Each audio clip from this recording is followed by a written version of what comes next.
नमस्कार दोस्तों, impress on classes में आप सबका स्वागत है। जैसा कि आपको पता है कि यहाँ पर करंट अफेयर से संबंधित हम डेली 8 से 10 क्वेश्चन लेकर आते हैं जो आपके लिए बहुत इंपॉर्टेंट होते हैं। उससे पहले हम कोई मोटिवेशनल कोट हम देखते हैं, तो आइए हम बात करते हैं मोटिवेशनल कोट की। सिर्फ चाहने से कुछ नहीं होता, भूख होनी चाहिए किसी चीज़ को पाने के लिए। दोस्तों, अगर किसी भी चीज़ को आप प्राप्त करना चाहते हैं, सबसे पहली बात उसके अंदर इंटरेस्ट होना ज़रूरी है, यानी उसके प्रति रुचि होनी ज़रूरी है। और रुचि करने से बहुत कुछ हम उसमें प्राप्त कर लेते हैं, लेकिन इसके साथ साथ उस चीज़ को प्राप्त करने के लिए उसके पीछे पागल होना पड़ता है। और यदि उस चीज़ की भूख नहीं होती, यदि उस लक्ष्य को प्राप्त करने की इच्छा नहीं होती, तब तक वो चीज़ हमें प्राप्त नहीं होती। इसलिए ये कहा गया कि सिर्फ चाहने से कुछ नहीं होता, सिर्फ उस चीज़ को एक बार देखने से या करने से कुछ नहीं होता, उसके पीछे पागल बनना पड़ता है। और उस लक्ष्य को प्राप्त करने के लिए बिल्कुल आपके अंदर भूख होनी चाहिए ताकि वो चीज़ आपको मिल सके और इस सफलता को प्राप्त करके आप अपने माँ बाप का नाम रोशन कर सके। तो इसलिए किसी भी चीज़ को प्राप्त करने के लिए आपके लिए भूख होनी ज़रूरी है। और जब आपके अंदर भूख पैदा हो जाएगी तो वो लक्ष्य आपके सामने बिल्कुल छोटा पड़ जाएगा और आप उस लक्ष्य को प्राप्त करने में हमेशा ही आगे रहेंगे। तो दोस्तों, हमेशा ही लक्ष्य को प्राप्त करते रहना चाहिए। इसके बाद हम बात करते हैं करंट अफेयर्स की।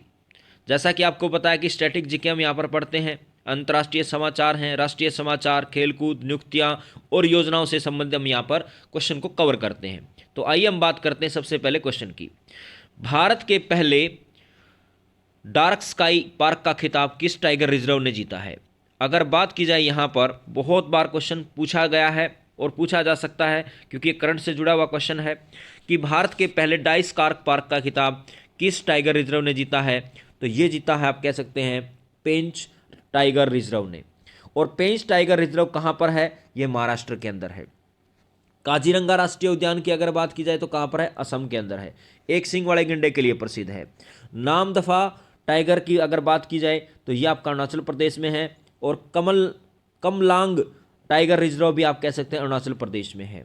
इसके बाद अगर बात की जाए यहाँ पर भारत का सबसे बड़ा राष्ट्रीय उद्यान, बहुत बार क्वेश्चन पूछा गया स्टैटिक जीके में, कहाँ पर है? तो ये आप कह सकते हैं ये हिमिस है और ये आप कह सकते हैं लद्दाख के अंदर, केंद्र प्रदेश जो हमारा है उसमें स्थित है। भारत का सबसे बड़ा राष्ट्रीय उद्यान कौन सा है? हिमिस बर्ड जिसका पूरा नाम है, और ये लद्दाख में स्थित है, जो लद्दाख हमारा केंद्र शासित प्रदेश बन चुका है। कई बार आपसे क्वेश्चन पूछा जा सकता है कि लद्दाख और जम्मू कश्मीर को केंद्र शासित प्रदेश कब बनाया? तो इनको बनाया गया 31 अक्टूबर 2019 को। भारत का सबसे छोटा राष्ट्रीय उद्यान अगर पूछा जाए तो साउथर्न बटन है, जो अंडमान निकोबार द्वीप समूह में स्थित है। इसके बाद अगर बात की जाए काबुल लामजाओ, बहुत बार क्वेश्चन आपसे पूछ सकता है कि काबुल लामजाओ राष्ट्रीय उद्यान कहाँ पर है? तो ये आप कह सकते हैं मणिपुर में है, और ये तैरता हुआ राष्ट्रीय पार्क के रूप में जाना जाता है। और इसी पार्क के आसपास या इसी राष्ट्रीय उद्यान के पास मणिपुर में एक झील है, लोकटक झील। ये भी बड़ा इंपॉर्टेंट क्वेश्चन है कि मणिपुर में इस काबुल लामजाओ राष्ट्रीय उद्यान पर के पास कौन सी एक झील है? लोकटक झील है। और काबुल लामजाओ किस प्रकार का राष्ट्रीय उद्यान है? एक तैरता हुआ राष्ट्रीय उद्यान है। कहाँ पर है ये? मणिपुर में है। इसके बाद अगर बात की जाए कमलांग जो राष्ट्रीय उद्यान है उसकी स्थापना कब हुई है? तो उसकी स्थापना 1989 में हुई थी। इसका नाम यहाँ से बहने वाली एक नदी है जिसका नाम है कमलांग नदी, उसके नाम पर इसका नाम रखा गया। और ये कहाँ पर है? अरुणाचल प्रदेश के लोहित जिले के दक्षिणी पूर्वी भाग में स्थित है, और इसका क्षेत्रफल 783 वर्ग किलोमीटर है। एक क्वेश्चन यहाँ पर बन जाता है कि भारत का सबसे लंबा पुल कौन सा है? उसका नाम है भूपेन हजारिका, और वो कहाँ पर है? तो या कौन सी नदी पर है? वो है लोहित नदी पर। और किस राज्य में है? अरुणाचल प्रदेश राज्य में है। तो बड़ा इंपॉर्टेंट क्वेश्चन हो जाता है कि भारत का सबसे लंबा पुल कौन सा है? भूपेन हजारिका पुल है। कहाँ पर है? अरुणाचल प्रदेश में है। कौन सी नदी पर है? लोहित नदी पर स्थित है। और भूपेन हजारिका को आपको पता भी है कि 2019 में भारत पुरस्कार दिया गया था। इसके बाद अगर बात की जाए यहाँ पर भारत का सबसे पहला जो राष्ट्रीय उद्यान बना उसका नाम है जिम कॉर्बेट। भारत का पहला राष्ट्रीय उद्यान है। इसको पहले हेली नेशनल पार्क के नाम से भी जाना जाता था, जबकि अब इसको रामगंगा नेशनल पार्क के नाम से जाना जाता है और इसकी स्थापना हुई थी 1936 के अंदर। इसके बाद अगर बात की जाए संयुक्त सैन्य अभ्यास डेजर्ट साइक्लोन, संयुक्त सैन्य अभ्यास डेजर्ट साइक्लोन भारत और किस देश के बीच आयोजित किया जाता है? तो ये किया जाता है संयुक्त राज्य अमीरात के बीच, यानी यूएई के बीच आयोजित किया जाता है। उसके बाद अगर बात की जाए यहां पर भारत और संयुक्त राज्य अमीरात का संयुक्त सैन्य अभ्यास डेजर्ट साइक्लोन राजस्थान के महाजन में आयोजित किया जा रहा है और 15 जनवरी को यह समाप्त हो जाएगा। इस संयुक्त अरब अमीरात की ओर से ज़्यादा फर्स्ट ब्रिगेड के 45 सैनिक भाग ले रहे हैं और एक्सरसाइज डेजर्ट साइक्लोन भारत और संयुक्त राज्य अमीरात के बीच आपसी सहयोग को मजबूत करेगा। यानी यहाँ पर ये जो अभ्यास किया जा रहा है ये किस किस देश को मजबूत करेगा? तो आप कह सकते हैं संयुक्त राज्य अमीरात और भारत को मजबूत करेगा। और कहाँ पर आयोजित किया जा रहा है? तो राजस्थान में आयोजित किया जा रहा है। कब समाप्त होगा? 15 जनवरी को समाप्त होगा। इसके बाद अगर बात की जाए हाल ही में किस बैंक ने समान रुपए क्रेडिट कार्ड लॉन्च किया है? तो आप कह सकते हैं ये किया है इंडस इंड बैंक ने। इंडस इंड बैंक ने आप कह सकते हैं ये समान रुपए क्रेडिट कार्ड लॉन्च किया है।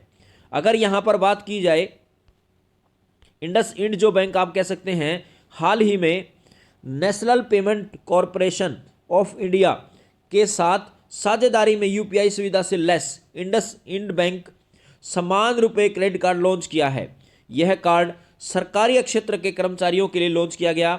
यह कार्ड विभिन्न प्रकार की स्पेशल ऑफर के साथ डिजाइन किया गया है।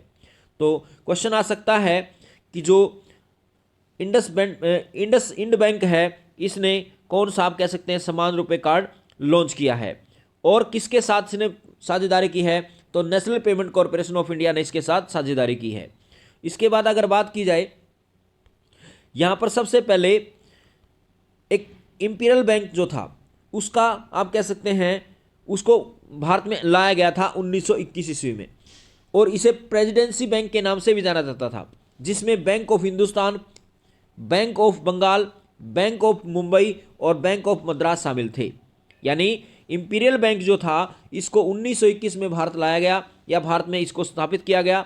इसे प्रेसिडेंसी बैंक के नाम से जाना जाता था, जिसके अंदर bank of Hindustan, bank of Bengal, bank of Mumbai और बैंक ऑफ मद्रास शामिल थे। गोरेवाले समिति की सिफारिश पर 1 जुलाई 1955 को इस इंपीरियल बैंक का राष्ट्रीयकरण कर दिया गया और इसे किस नाम से जाना गया? स्टेट बैंक ऑफ इंडिया की स्थापना कर दी गई या स्टेट बैंक ऑफ इंडिया के नाम से इसे जाना गया। तो यहां पर आ सकता है question, state bank of India की स्थापना कब हुई? 1 जुलाई 1955 को हुई। किस समिति की सिफारिश पर की गई? गोरेवाले समिति की सिफारिश पर की गई थी। इसके बाद अगर बात की जाए इंडस इंड बैंक का उद्घाटन, इंडस इंड बैंक का उद्घाटन की अगर बात की जाए तो यहां पर अप्रैल 1994 में तत्कालीन केंद्रीय वित्त मंत्री मनमोहन सिंह ने किया था। इस बैंक ने 100 करोड़ रुपए की पूंजी के साथ अपना यहां पर कार्य शुरू किया, जिसमें से 60 करोड़ भारतीय निवासियों द्वारा और 40 करोड़ अगर बात की जाए अनिवासी भारतीय यानी एनआरआई के द्वारा यहां पर जुटाए गए थे या आप कह सकते हैं उनसे लिए गए थे। तो इस प्रकार से यहां पर क्वेश्चन आ जाता है इंडस इंड बैंक का उद्घाटन कब किया गया? अप्रैल 1994 में। और अगर बात की जाए किसके द्वारा किया गया तो उस समय केंद्रीय वित्त मंत्री हमारे थे मनमोहन सिंह, उनके द्वारा किया गया था। इसकी शुरुआत कह सकते हैं कितने से हुई? तो इसकी शुरुआत हुई 100 करोड़ रुपए की पूंजी के साथ इसकी शुरुआत हुई। 60 करोड़ रुपए भारतीय निवासियों द्वारा और 40 करोड़ रुपए एनआरआई के द्वारा यहां पर लगाए गए थे। इसके बाद अगर बात की जाए एक्सिस बैंक की, तो एक्सिस बैंक की अगर बात की जाए की स्थापना 3 दिसंबर 1993 को यूटीआई बैंक के रूप में हुई थी, जिसने अहमदाबाद में अपना पंजीकृत कार्यालय और मुंबई के अंदर एक कॉरपोरेट ऑफिस खोला था।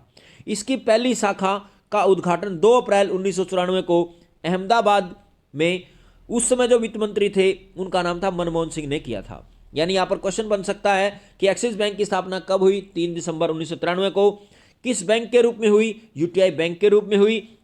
अहमदाबाद में इसने अपना पंजीकृत कार्यालय खोला मुंबई में एक कॉर्पोरेट ऑफिस खोला और पहली शाखा का उद्घाटन हुआ 2 अप्रैल 1994 को। कहां पर? अहमदाबाद में। और किसने किया? उस समय के वित्त मंत्री जो थे उनका नाम था मनमोहन सिंह, उन्होंने इसका उद्घाटन किया था।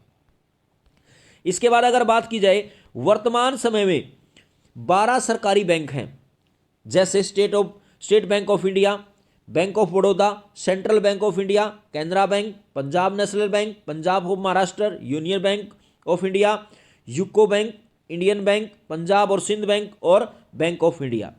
इस प्रकार से टोटल अगर बैंकों की बात की जाए तो कितने होंगे? 12। और इन सब के ऊपर अपना नियंत्रण कौन करता? आरबीआई। और आरबीआई की स्थापना कब हुई? 1 अप्रैल 1935 को। इसके बाद अगर बात की जाए, भारत का सबसे पुराना बैंक जो है, सार्वजनिक जो बैंक है, वो कौन सा? इलाहाबाद बैंक। और इसकी स्थापना हुई थी 1865 ईस्वी में। बैंक के वर्तमान समय में अगर बात की जाए, अध्यक्ष कौन है? एस मल्लिकार्जुन राव। यानी यहां पर क्वेश्चन पूछ सकता है कि भारत का सबसे पुराना सार्वजनिक बैंक कौन सा है? तो इलाहाबाद बैंक है। स्थापना कब हुई? 1865 में हुई। और बैंक के अध्यक्ष कौन है? एस मल्लिकार्जुन राव। इसके बाद अगर बात की जाए, पंजाब नेशनल बैंक की स्थापना कब हुई? तो पंजाब नेशनल बैंक की स्थापना हुई 19 मई 1894 ईस्वी को। इसके बाद अगर बात की जाए, स्वच्छ सर्वेक्षण 2023 में किन 2 शहरों को सबसे स्वच्छ गंगा शहर का अवार्ड मिला है? तो ये मिला है वाराणसी और प्रयागराज को। स्वच्छ सर्वेक्षण 2023 में वाराणसी और प्रयागराज को सबसे स्वच्छ गंगा शहर के रूप में यहां पर पुरस्कृत किया गया। किसको पुरस्कृत किया गया? वाराणसी और प्रयागराज को। अगर स्वच्छ सर्वेक्षण 2023 में अगर बात की जाए, सबसे स्वच्छ शहर कौन सा है? जैसे मैंने पिछली क्लास में बताया आपको, तो सबसे स्वच्छ शहर है इंदौर और दूसरा है सूरत। इसके बाद अगर बात की जाए, यहां पर उत्तर प्रदेश के वाराणसी और प्रयागराज को सबसे स्वच्छ गंगा शहर के रूप में चुना गया है। मध्य प्रदेश में MHOW छावनी बोर्ड ने सबसे स्वच्छ छावनी शहर का पुरस्कार मिला है। आ सकता है क्वेश्चन कि किस छावनी को सबसे, आप कह सकते हैं, स्वच्छ छावनी का पुरस्कार मिला है? तो वो है मध्य प्रदेश की MHOW छावनी बोर्ड ने सबसे स्वच्छ छावनी शहर का पुरस्कार मिला।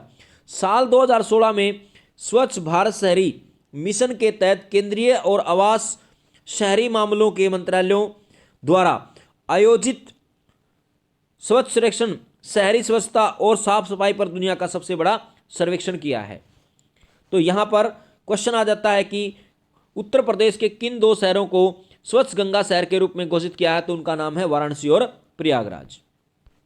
इसके बाद अगर बात की जाए, नई पीढ़ी के आकाश मिसाइल का सफल परीक्षण किया गया। यह किस प्रकार की मारक मिसाइल है? तो यह है सतह से हवा में चलने वाली, यानी सतह से हवा में चलने वाली आकाश मिसाइल का सफल परीक्षण किया गया। इसके बाद अगर बात की जाए, यहां पर रक्षा अनुसंधान और विकास संगठन यानी आप बोल सकते हैं DRDO ने ओडिशा के तट पर एकीकृत परीक्षण रेंज चांदीपुर से नई पीढ़ी की आकाश मिसाइल का सफल परीक्षण किया। यह टेस्टिंग बहुत ही कम ऊंचाई पर हाई स्पीड वाले मानव रहित एयर टारगेट पर की गई और आकाश नई पीढ़ी की सतह से हवा में मार करने वाली मिसाइल बनी।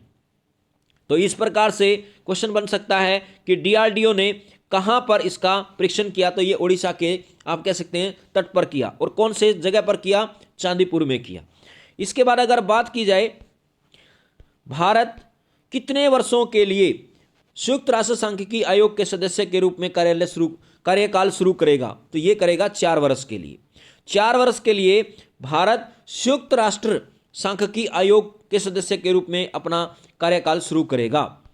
इसके बाद अगर बात की जाए, हाल ही में भारत ने संयुक्त राष्ट्र सांख्यिकी आयोग के सदस्य के रूप में अपना 4 साल का कार्यकाल शुरू किया है। यह वैश्विक सांख्यिकी प्रणाली का सर्वोच्च निकाय है। इसकी स्थापना साल 1947 में की गई थी। वेरी इंपॉर्टेंट क्वेश्चन है कि संयुक्त राष्ट्र सांख्यिकी आयोग की स्थापना कब की गई? 1947 में की गई।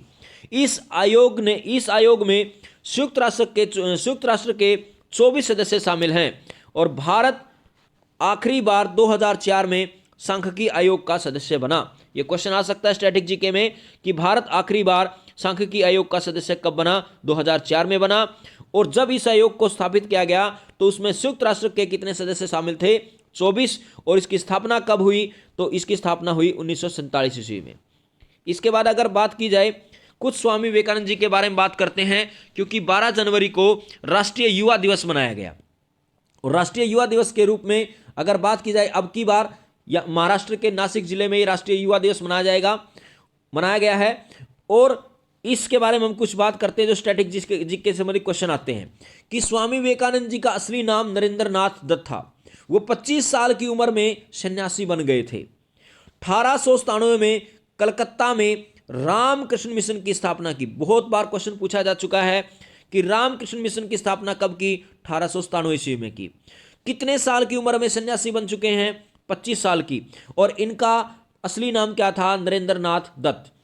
1898 में उन्होंने वेल्लूर में रामकृष्ण मठ की स्थापना की। यह भी क्वेश्चन आ सकता है और आया भी है कि 1898 में उन्होंने रामकृष्ण मठ की स्थापना कहां पर की? वेल्लूर में की। उनका निधन 4 जुलाई 1902 को हुआ। उनका आप कह सकते हैं उनकी मृत्यु हुई 4 जुलाई 1902 को। इसके बाद अगर बात की जाए दोस्तों, अगर आपको ये वीडियो अच्छी लगी हो तो आप हमारे चैनल को सब्सक्राइब करें, लाइक करें और ज़्यादा से ज़्यादा कमेंट करें और इस वीडियो को ज़्यादा से ज़्यादा शेयर करें। धन्यवाद।